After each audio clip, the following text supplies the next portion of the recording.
la même studio des conseils pro par des experts make-up artistes. En cette belle après-midi, on se retrouve dans mon jardin où j'ai pu profiter du soleil pour faire une petite vidéo sur un look spécial printemps avec beaucoup de lumière sur les yeux, sur le teint. Et alors pour mettre tout ça en évidence, la bouche mate. Je vais tout de suite commencer avec mon teint et donc avant toute chose utiliser une base Touche Éclat Blur Primer de chez Yves Saint Laurent. Une pompe suffit, contrairement à la crème hydratante, juste faire glisser le primer sur la peau et pas pénétrer. Voilà. Ensuite, je vais mettre mon fond de teint Smashbox Liquid Halo numéro 6 et je vais l'appliquer à l'aide de mon kabuki de chez NYX Cosmetics. Donc je prends le produit sur ma main et j'y vais. Donc je vais faire des mouvements de l'intérieur vers l'extérieur. C'est un fond de teint très léger, pas trop couvrant. Et donc je vais éviter la zone intérieure de mon visage qui est beaucoup plus claire et que je vais couvrir uniquement avec de l'anti-cerne plutôt que de mettre et fond de teint et anti-cerne. Bien le faire pénétrer avec mon kabuki qui donne un résultat encore plus léger parce qu'il met vraiment très peu de produit. En parlant de couvrance, je vais tester avec vous, devant vous, le LA Girl Concealer pour la première fois.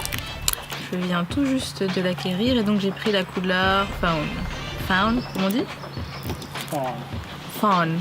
Donc voilà, on a beaucoup parlé, c'est l'heure de vérité. J'ai donc testé sous vos yeux ce produit révolutionnaire.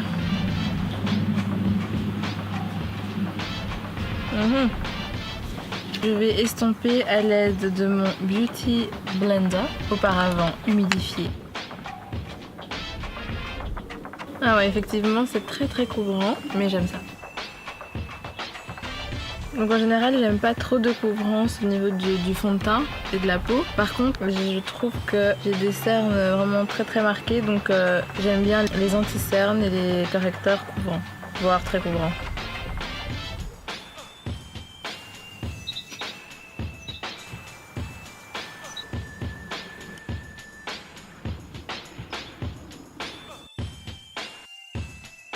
Alors verdict, j'aime beaucoup. J'aime bien la couvrance. Au niveau de la couleur, c'est très bien pour moi.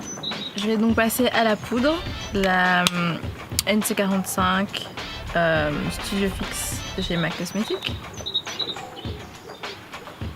Donc j'ai poudré les zones où j'ai mis un peu de concealer en dessous des yeux, le front, le nez. La Studio Fix est assez couvrante et un peu matifiante, donc le front et le nez, ça fait jamais de mal parce que j'ai une zone T qui a tendance à être un tout petit peu plus grasse que le reste de ma peau.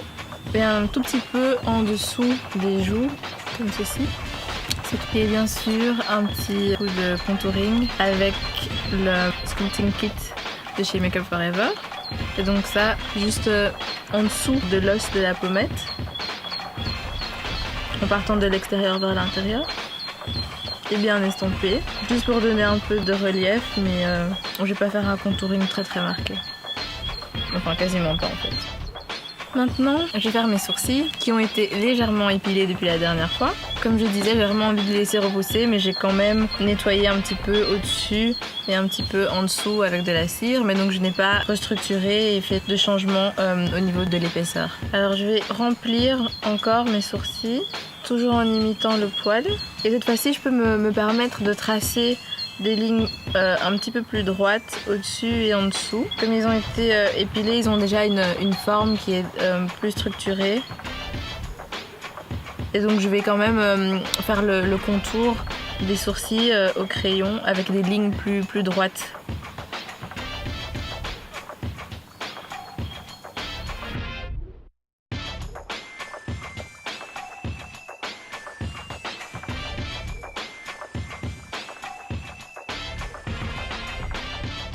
Je vais quand même mettre mon anti-cerne en dessous, que je vais placer avec un pinceau biseauté et estomper au doigt. Je vais ajouter un petit peu de highlight avec ce qui est à la base un blush crème de chez Etam, couleur un petit peu corail avec beaucoup de reflets dorés dedans. Alors comme base aujourd'hui, je vais utiliser le Jumbo Eye Pencil 612 Gold de chez NYX pour avoir vraiment un effet très lumineux, voire wet, mouillé comme ça sur la paupière. Il a tendance à creaser un petit peu, à rentrer dans les plis au cours de la journée. Donc c'est pas la base que j'utiliserais pour un maquillage vraiment longue tenue.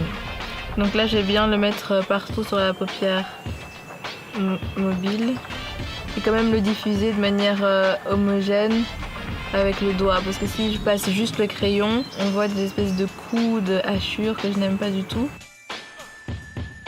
Je vais venir vraiment apporter de la lumière avec un crayon doré dans le coin interne de l'œil. Doré avec des paillettes même, c'est le Golden Glitter de chez NYX. Et je vais venir jusque sur la paupière inférieure, jusqu'au premier tiers de mon œil. Et j'utilise bien le plat du crayon pour avoir le plus de paillettes possible. Et avec le 217 de chez MAC, je vais appliquer mon fard à paupières, le boule de feu de chez NYX. Et je vais venir placer mon produit sur le coin extérieur. Donc là, ça reste un fard brillant. Donc ça va pas vraiment donner de la structure comme on fait d'habitude avec un fard foncé dans le coin externe. C'est vraiment pas le look que j'ai envie de créer aujourd'hui. Et donc comme je disais, j'ai envie de faire quelque chose de très très lumineux, à la limite sans le côté structuré. Donc pour avoir vraiment un effet doux, je vais laisser finalement la couleur de ma peau ici, brune, sur laquelle j'ai vraiment rien mis, ni anti-cerne, ni primer, donc ni base à paupières, etc. Jouer le rôle de couleur plus foncée entre guillemets.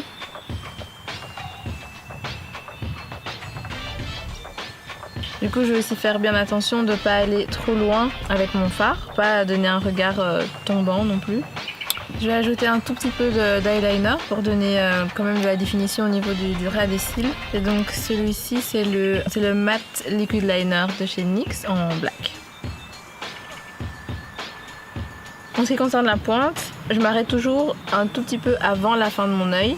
Et je remonte évidemment l'eyeliner pour donner un côté un peu plus tiré. Et je fais attention à ce que l'eyeliner ne soit pas trop épais au centre, sinon ça remonte la paupière et donc ça donne un effet œil rond. Je vais ajouter un peu de fard en dessous.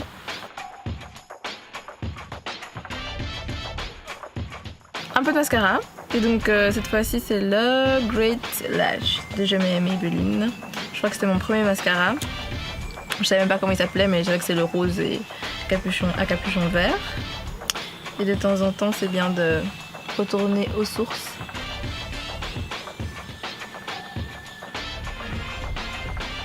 Donc je vais mettre mon rouge à lèvres, le Colourpop Ultra Satin Lip Beeper. Donc là, j'ai choisi un rouge à lèvres mat pour vraiment garder toute la lumière au niveau des yeux, du teint.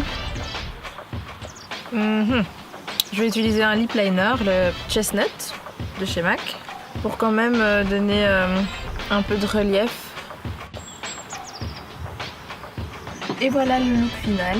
Donc beaucoup de lumière sur les yeux, sur le teint et des lèvres bien mates. J'espère que vous avez apprécié cette vidéo. N'hésitez pas à rejoindre la communauté Tamim sur Facebook, Instagram, Snapchat, tous les réseaux sociaux en même nom, Tamim Beauty. Et à très vite.